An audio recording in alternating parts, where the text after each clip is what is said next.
peut aussi comparer la méthode du quotient, la méthode de la régression, la méthode de la différence. Ce qu'on a vu quand on a fait la décomposition, c'est que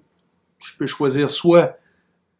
l'estimateur du quotient, l'estimateur de la régression, l'estimateur de la différence, et puis dans tous les cas, la variance d'échantillonnage pour mon estimateur de la moyenne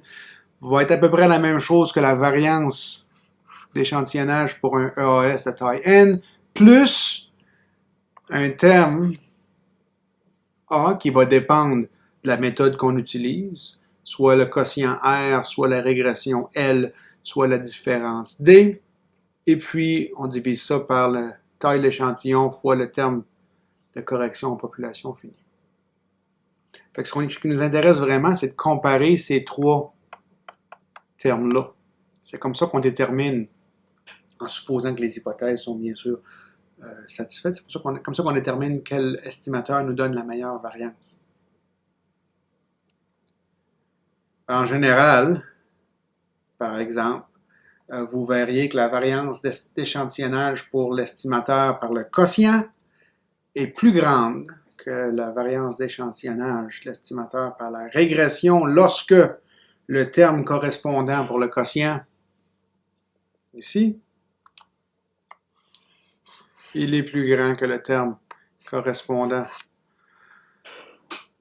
pour la régression. Et là, ben, vous réarrangez les termes tant aussi longtemps que le quotient que vous obtenez, il est beaucoup plus petit que la droite, la pente de la droite de régression.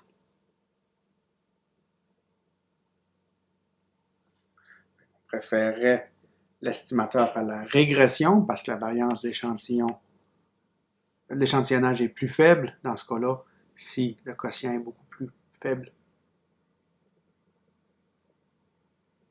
que la pente de régression, la pente de la régression, ou, là, j'ai sauté une étape ici, ou encore si R est beaucoup plus élevé que le bêta. Parce que ce qui nous intéresse ici, c'est que la valeur absolue de cette quantité-là devrait être beaucoup plus grande que 0.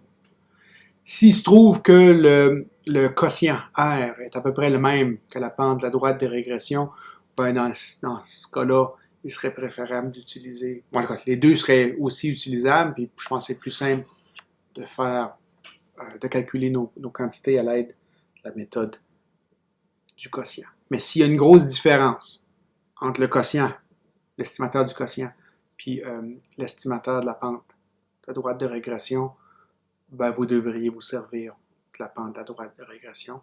en supposant bien sûr que les hypothèses pour la régression sont satisfaites.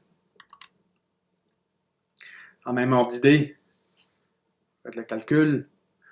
Si vous voulez comparer la méthode de la différence à la méthode de l'estimateur de régression, il serait préférable d'utiliser l'estimateur de régression tant et aussi longtemps que la pente de la droite de régression est différente de 1. Mais l'estimateur par la régression est toujours au moins aussi performant que les deux autres cas. C'est pas surprenant, les deux autres cas, la méthode par le quotient et la méthode par la différence, ce sont des cas spéciaux de la méthode d'estimation par la régression. On s'attendrait en général à ce que la méthode d'estimation par la régression soit supérieure, c'est-à-dire qu'elle donne des variances d'échantillonnage plus faibles, à part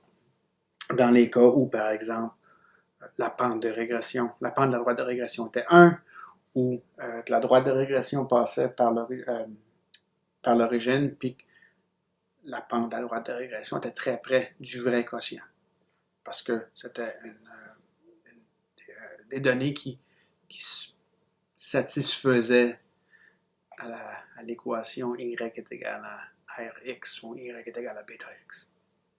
Il n'y a rien de bien surprenant là-dedans. Finalement, vous pouvez comparer les estimateurs par le quotient puis les estimateurs par la différence. Fait qu'en général, la variance d'échantillonnage de la moyenne par le quotient va être plus grande que la variance d'échantillonnage de la moyenne par la différence, tant et aussi longtemps que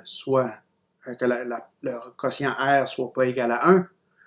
puis que la variance de x soit plus grande, beaucoup plus grande que 2 sur r plus 1 fois la covariance. Et ça va être le contraire. La variance d'échantillonnage, la moyenne,